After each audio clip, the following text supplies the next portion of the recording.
Let's talk about it. What is on my mind today is medication.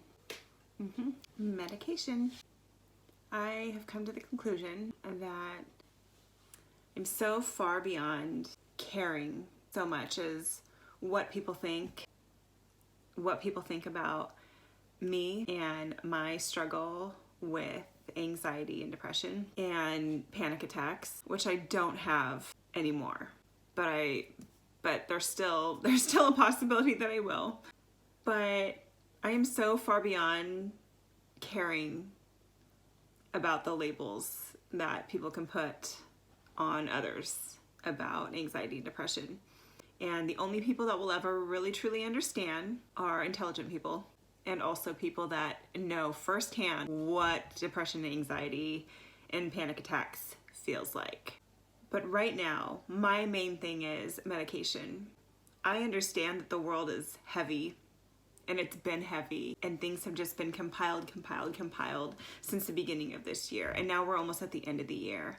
And here I am getting back on medication for the first time in quite a while. I am doing things like others, which I've said before, doing things like others that is so outside of anything that feels normal, like we all are. I never discredit what others are experiencing in the world right now. In fact, I highlight that all the time. I absolutely understand. We are all going through so many different things. So I don't discredit that, because that's exactly what comparison does if I think about it too much. If I start thinking about where I'm at and how I'm feeling and how crappy I'm feeling to where I'm seeking out talking to a therapist and also getting back on medication as compared to others, if I do that, of course I can find somebody else that is in a way worse situation that I am in. But I'm not going to do that because I can't do that right now. There's always going to be somebody that's doing way better than you and somebody that's also doing way worse than you. That's never going to end, no matter what year we're in. It just really doesn't matter. But my point is the medication part. I am so far beyond caring about the judgment or the stigma that I could feel or receive because of anxiety and depression enough to get on the medication, which is right now for me. I can't not speak truthfully about it because I feel like when I do, I break the stigma a little bit more. I break it down just a little bit more just by talking about it, just being one more individual that says something. Is this what is fun for me? No, it's not fun for me to be in a constant state of vulnerability talking about this stuff, but I am not here. I don't know how long I'm here on this planet for, but while I'm here, what I do want to do is to reach the hearts of other people that feel like I do. And when I say like feels like I do, it means I have had suicidal thoughts lately, enough to tell my therapist and to talk to a doctor and to be prescribed medication again, to level out how I'm feeling and what I'm thinking. And there's always a risk involved with medication. The risk scares people like it scares me.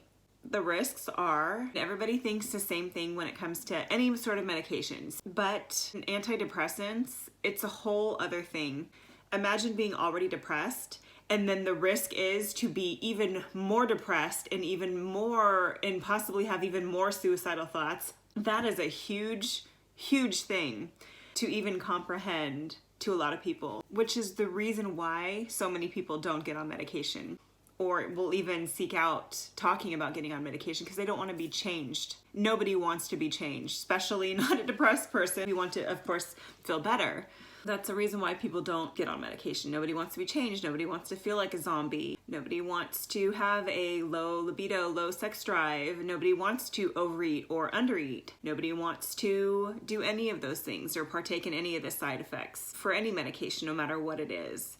But, the risk is so great for people that are already are high anxiety and have depression. Because it's a risky thing. If you've had suicidal thoughts before, you don't want to have them anymore. You don't want to go commit suicide. You don't want these thoughts, right?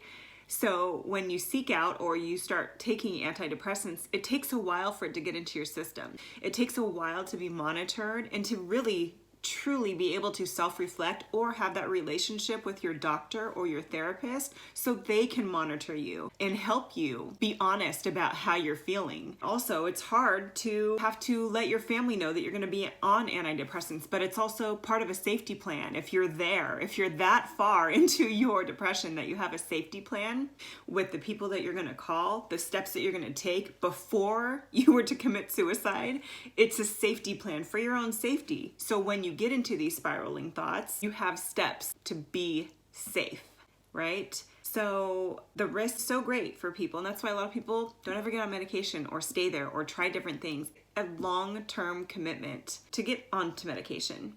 And so it's a big deal. Nobody wants to talk about it. And then of course, if the first medication doesn't work, which sometimes it doesn't, because our bodies are all different. And if the first one doesn't work, or it's not enough, or you don't stay on it too long enough, or you're not honest about how you're feeling. And here's another downside to that too. If you start taking a new medication and you do feel like crap, you know what depressed people, you know what the last thing is that they want to do? Tell anybody that they still feel the same. Or tell anybody that it's not working, or tell anybody that no, my suicidal thoughts are still there.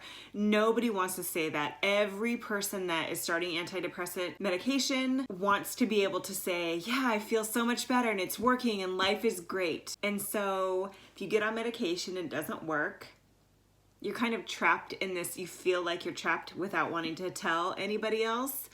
Or you don't want to be a burden. Yet again, that is how you feel. That is how we think. Because we would love to just come out with sunshine and rainbows and say, I'm healed and everything's fine and we can just continue on. There's so many risks, even though the reward, of course, is great. I know other people are going to say, I really feel heard and seen right now. Just from that alone, just knowing that it's a scary thing. Even though we know the benefit could be 50 or 50, it could go this way, which is great, and you do feel okay, and you would feel okay.